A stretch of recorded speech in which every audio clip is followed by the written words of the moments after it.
Buenas tardes, chicos. Esta es la segunda parte de lo que es laminación. En la primera habíamos visto las generalidades y las ecuaciones y nos quedaron algunas cositas por ver que van a estar en este video. Recuerden que cuando la chapa hace contacto con los rodillos, a eso lo llamábamos la entrada, que es este punto, y cuando la chapa empieza a ser deformada, empieza a aumentar la presión de laminación con esta forma, una curva real, hasta la salida donde la chapa abandona los rodillos. Esto es para una etapa de laminación. El valor mínimo va a ser este, que va a ser a la tensión de fluencia del material, y esta curva tiene una forma similar a la colina de roce. Esta colina de roce, la de la derecha, es la teórica.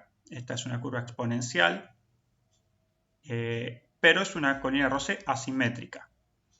El punto de máxima presión se alcanza en el punto neutro de no deslizamiento, y a partir de ahí empieza a bajar hasta el punto de la salida. El área bajo esta curva, toda el área bajo esta curva, la colina de roce hasta el eje, es proporcional a la carga de laminación, a la carga total que necesita el laminador. La curva, entre la curva y la línea punteada, toda esta área, es la fuerza necesaria para vencer la fricción entre el material y el rodillo.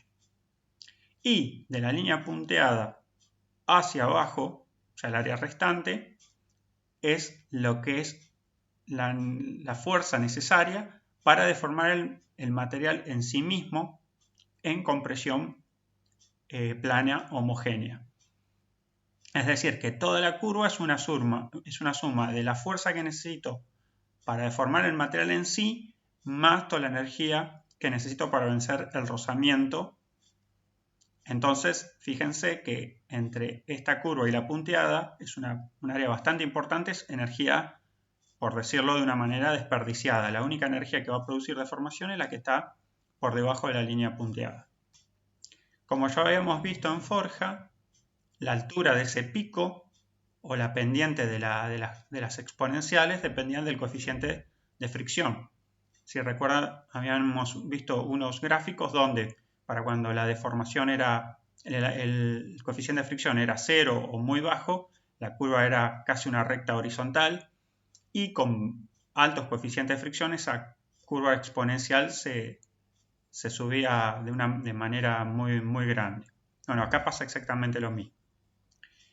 La posición del punto neutro la podemos desplazar mediante la presencia de tensiones de tiraje en el plano de la chapa o material laminado. Este tiraje puede hacerse por delante o por detrás. Por ahí en los libros lo pueden ver por delante y por detrás, porque en esta es una sola etapa de laminación y acá tengo el debobinador y acá tengo el bobinador. Es decir, para una chapa que fue laminada en caliente y viene una bobina, la pongo en un laminador para laminación en frío con una sola reducción, y este es el bobinador. Entonces van a ver que habla de velocidades de bobinado y de bobinado. Pero para un tren en tándem que tiene varias etapas, acá tengo uno con tres etapas, esta sería la etapa de bobinado. En realidad no bobina, pero es el que hace el efecto de tiraje. Y esta, la etapa anterior, también no es el debobinador, pero cumpliría la función. Acá yo tengo velocidades, V1 de salida de esta etapa, y todo depende de la relación entre las velocidades en que el material sale de una etapa y entra en la otra. Si yo analizo esta etapa de deformación, si V1 es la velocidad con la que sale de esta etapa y tengo la velocidad con la que toman los rodillos la chapa en la siguiente etapa, si la velocidad es igual, no hay tiraje. O sea, con la misma velocidad que sale acá la toma el laminador, no hay ninguna tracción. Si este laminador lo tomara con menor velocidad que lo larga este, habría un ondulamiento, porque el material sale más rápido de lo que entra. Ahora, si yo a este bobinador hago que salga con menor velocidad con la que debería entrar acá o con lo que los mete en los rodillos, estoy generando una tensión. Como es detrás de la lámina, del laminador, se llama tiraje por detrás. Ahora, cuando este laminador deforma, entrega la chapa con una velocidad que la da la continuidad de masa o la continuidad de caudal de material. Si esta velocidad 2 con la que sale es menor que con la velocidad que la toma la siguiente etapa, entonces hay un tiraje y es por delante, porque es por delante de donde estoy produciendo la deformación. Entonces, resumidas cuentas, tengo la velocidad de salida, la velocidad con que toma la chapa, la velocidad con que larga la chapa y la velocidad con la que toma la otra etapa. Si hay diferencias de velocidades, voy a tener tiraje. Puede ser tiraje por delante, tiraje por detrás, o también puedo tener tiraje por ambos lados, por delante y por detrás.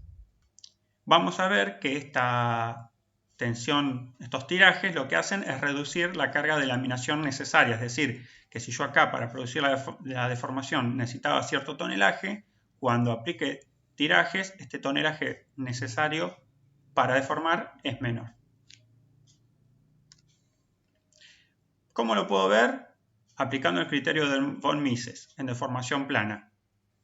Tengo el criterio donde, según von Mises, la tensión mayor menos la tensión menor es 2 sobre raíz de 3 la tensión de fluencia. Esto ya lo habíamos visto para forja, o sea, cómo se plantea inicialmente el criterio de fluencia. La tensión 1 es directamente la presión de laminación menos la tensión 3, que es la mínima, que es la de tiraje. Se pone negativa porque es de signo opuesto a la tensión máxima. Si me quedo con esta ecuación, si bien puedo despejarla y me dice que P es 2 sobre raíz de 3 menos la sigma 0 menos la tensión de tiraje, si yo me enfoco en esta ecuación, fíjense que este valor es constante porque la fluencia depende del material. Entonces, si antes yo tenía, si está 0, yo tengo que aplicar un valor de P, donde me aparece un valor de sigma. Si esto se mantiene constante, este valor de P va a ser menor.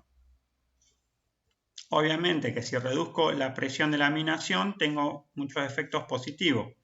Disminuir P disminuye el desgaste de los rodillos. Hay menor aplanado también de estos rodillos.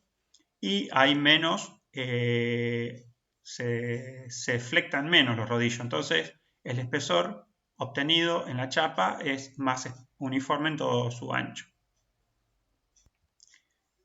Solamente a modo de nombrárselo, hay un estudio del autor Hessenberg de 1951 en el estudio, donde se estudió que la tensión aplicada por detrás es el doble de efectiva que haber aplicado el tiraje por delante para reducir esta carga de laminación P. Es decir, que de qué me sirve este estudio para saber que no es lo mismo hacer tiraje por detrás que por delante, sino que por detrás es más efectivo. Otro autor, Nadai, en 1939, desarrolló toda una teoría de laminación para ver el efecto que tiene el tiraje en la reducción de la presión de laminación P. Obtuvo este gráfico en donde se puede ver esta curva, que es la curva sin tensión, ni por delante ni por detrás, y podemos ver cómo se desplazan las curvas cuando hacemos tensión, ya sea por delante, por atrás o de manera combinada. Lo que es muy apreciable es ver que todas las curvas bajan. Eso significa menores valores de P, por ende menos valores para producir deformación y bajan también las tensiones de fricción. Fíjense que si aplico tensión por detrás, back tension, lo pueden ver en este grafiquito, este se los dejé para que vean que back es por detrás. Acá está lo que yo les decía de un coil y coil, o sea, de bobinador y bobinador. que son los que generan las tensiones de tiraje. Si hago tiraje por detrás, esta curva baja hasta acá y el punto neutro se traslada de acá hasta acá. Como decimos acá, la tensión por detrás corre el punto neutro hacia la salida. Ahora, la tensión por delante, la front tension, es esta, hasta cortar el punto acá. Baja la curva y el área y el punto neutral se corre de acá a la entrada. Entonces, en la tensión por delante, el punto N se corre hacia la entrada. Entonces, fíjense que como regla pueden pensar que es lo opuesto. Cuando tiro por detrás, el N se corre hacia la salida y cuando tiro por adelante, el N se corre hacia la entrada. Y esta línea de trazo y punto es para tensión por delante y por detrás, donde también fíjense que el área baja bastante, pero el punto neutro se desplaza muy poquito hacia la salida. Pero hay una gran reducción del pico. Y si cualquiera de estas dos tensiones son suficientemente grandes, el N, por ejemplo, en este caso, en back, empiezo a tirar, si la tensión es semejante, llega hasta la salida. Y en front, que acá está el punto neutro, si sigo tirando, este punto se va a ir corriendo hasta la entrada. Entonces, el punto neutral prácticamente ya no existe, coincide con la entrada en la salida, y hay un total deslizamiento entre rodillos y material a laminar. Cuando escuchan hablar del control en la laminación, de todos los factores a controlar, el de mayor importancia es controlar el espesor del producto laminado. En este caso, chapa bobinada, en la mayoría de los casos. Entonces, para poder hacer este control de laminación y más que nada del espesor, debemos comprender la curva característica elastoplástica del laminador, que es este gráfico. En este gráfico tenemos la presión de laminación, el espesor de la chapa y tenemos la curva de tensión del material, la curva de plasticidad del material y la curva elástica del laminador. Esto es el resultado de todos los componentes del laminador.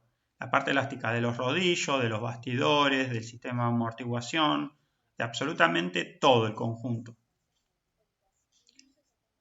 Entonces, cuando yo voy a laminar una chapa, vamos a suponer que entro con una chapa de 15 milímetros y quiero reducir a 10. Inicialmente, los rodillos se separan, esos 10 milímetros ideales, lo que se llama el roll gap, que es la separación entre rodillos. Es lo que en teoría va a salir, con el valor que va a salir la chapa. Pero sabemos que cuando nosotros metamos la chapa, tenemos por un lado las fuerzas compresivas de laminación, que al mismo tiempo ejercen por acción y reacción fuerzas separatrices, que tienden a separar los rodillos, y debido a la elasticidad del laminador, hay una separación que hace que este roll gap aumente.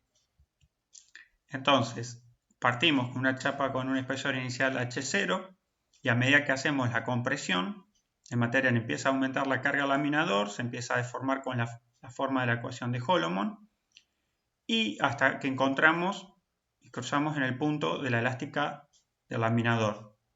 Lo que hace que tengamos una chapa con un espesor final HF mayor al gap. Y obtengo el valor P, que es la carga del laminador, y es el denominado punto de equilibrio. Entonces, el roll gap sería el espesor de chapa deseado. H0 es el espesor inicial de la chapa. Y yo quisiera llegar a este valor de roll gap ideal, pero como hay una apertura del laminador, voy a obtener una chapa con un H final mayor que el deseado HF.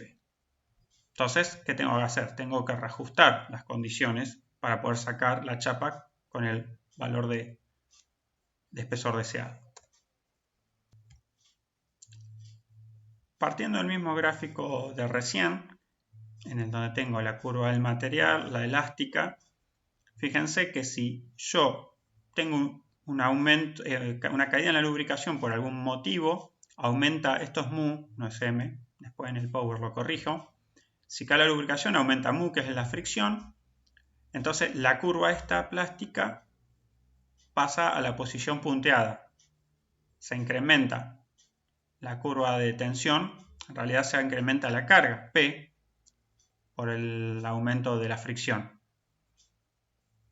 O también el otro motivo por el que se puede correr esta curva de esta posición a esta es porque el material se enfría y aumenta su resistencia, su tensión, su curva. Esto que hace que el punto que antes era el de equilibrio, P1, ahora se vaya a la condición P2. Lo que hace que mi H final inicial me dé un H final 2. Es decir, que a la condición anterior estoy peor. O sea, la fricción hace que la chapa salga incluso con mayor espesor del deseado. ¿Qué hago? Y lo ideal es irme de este punto, de acá a acá, al H final 1, que es el que a mí me interesa. ¿Cómo lo hago? Y fíjense, tiro una paralela a esta curva hasta el valor de H final 1. La corta acá a mi curva del material. Entonces, cuando llego acá abajo, esta recta paralela me da mi nuevo gap. Y cuando tengo este punto acá arriba, me da mi P3, mi nueva carga. O sea, que si aumenta la fricción o la tensión de influencia del material, voy a tener un H final más grande. Si quiero tener un H final más chico, ¿qué tengo que hacer? Obviamente cerrar más los rodillos con un gap menor, pero como efecto contraproducente me aumenta la carga de P2 a P3. Y tiene sentido. Si el material endurece porque se enfría y quiero deformar un poco más porque la chapa saldría con más espesor, es obvio que voy a necesitar una carga mayor. Y como vimos, si yo hago tiraje, la curva esta del material se movería a la izquierda y cuando corta a la elástica del laminador, la carga P es más baja, que lo que hemos dicho, que cuando hacemos tiraje, la carga P tenía que bajar. Problemas y defectos que encontramos en los productos laminados. Dijimos que cuando las fuerzas de laminación son muy grandes, los rodillos se aplanan y además se flectan en función de su sección y su largo. Y además el laminador se distorsiona elásticamente, todo lo que es el bastidor, los apoyos, los cojinetes, todo el sistema que sostiene los rodillos.